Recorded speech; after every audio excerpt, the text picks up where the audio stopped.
Hi, how's everyone doing? Good. Okay.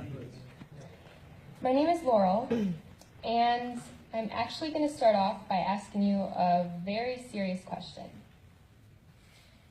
How many of you have been in the room when someone you loved has passed away? Raise your hands. If that person was under 50, then keep your hands raised. Raise them again.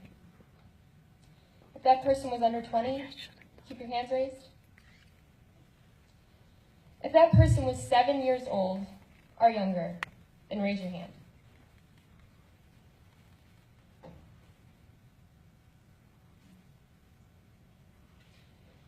Today, I'm going to convince you to check the organ donor box on your driver's license DMV forms. Because frankly, and I'm being very serious, I don't ever want to see a 5-year-old pass away again. So you're probably wondering, why is she up here talking about organ donation? Well, I'm an ambassador for Children's Hospital, so I've worked with kids who've needed organs in the past.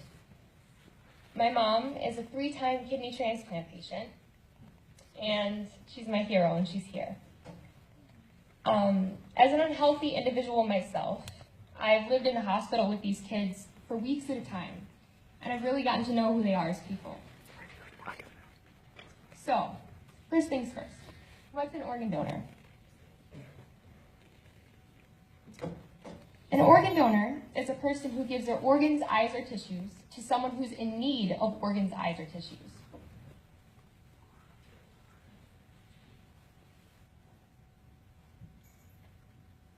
Okay, there are 2 types of organ donors. There are living organ donors and there are deceased organ donors. A living organ donor is somebody who is obviously alive and well, and they're able to give away 2 organs. They're able to give away their kidney, because most people don't know this, but we each have 2 kidneys in our bodies. So if you give one away, one's still working in your body and you're good. The second organ that they can give away is a liver. Now most people don't know this either, but a liver can be cut in half. So if you cut your liver in half, give it to someone else, both livers will grow back full size in each respective body. The second type of organ donor is a deceased organ donor, someone who's passed away, typically tragically, in a car wreck, or let's say that they had a drug overdose and they were brain dead. A deceased organ donor is someone who can give away a pancreas, a liver, a heart, a kidney, or a lung. But what do I want you to do? So what do I want you to do? Well, when you go to register for your driver's license, or when you go to renew your driver's license, they're going to give you a standard form. What I would like you to do is check the yes box next to the question, would you like to be an organ donor? And the first thing I'm going to do is go over the cons of organ donation. Are you serious?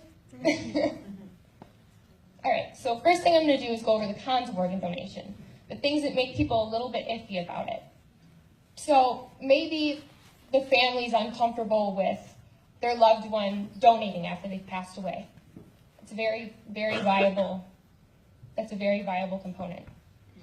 Maybe the organ will not work, or something will happen and the surgery won't go well.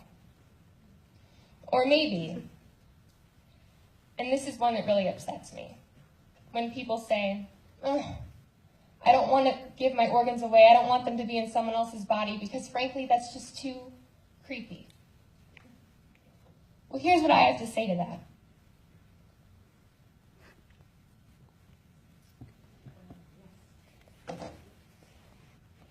8,000 deaths occur yearly in the United States because people don't receive organs on time. Today, 22 people died because they didn't receive organs on time. And granted, a lot of these people are children. On average, 3,287 people die from car crashes. They're all able to give away organs.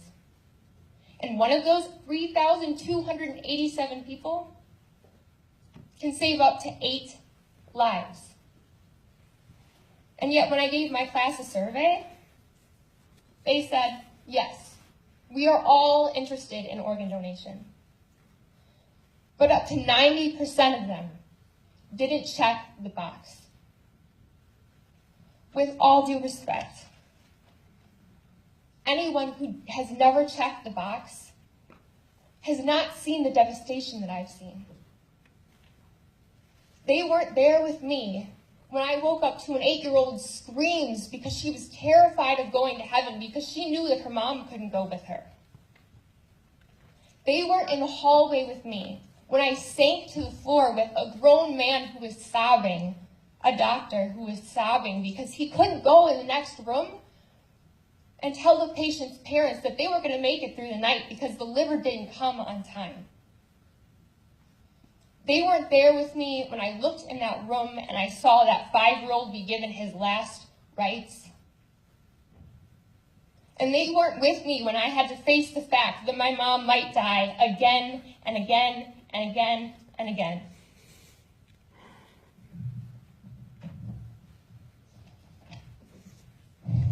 A lot of times, these kids can't go outside because the environment is too unsterile for them. And yet we get to come here. We get to go to class every single day and have a voice and have the freedom to say and do whatever it is we please. But these kids have to die without even knowing what freedom is. Because too many clueless people didn't check the box. No matter who you are, no matter where you come from, if you don't want to be here tonight, I don't know, most of you don't. But I think we all can agree on the fact that everybody in this room and everybody in this world just needs a little bit of hope. That's all these kids are asking for. They know that you're probably not going to die and you're not going to give them an organ. They don't care. They just want to know that you think that their life is worth something. And you checking that box confirms that for them. This isn't a commercial you see on TV, and it's not something in the newspaper. This is my life. And these are the people that I love. And this is not just me coming up here and speaking because I have to, or just because I was asked to.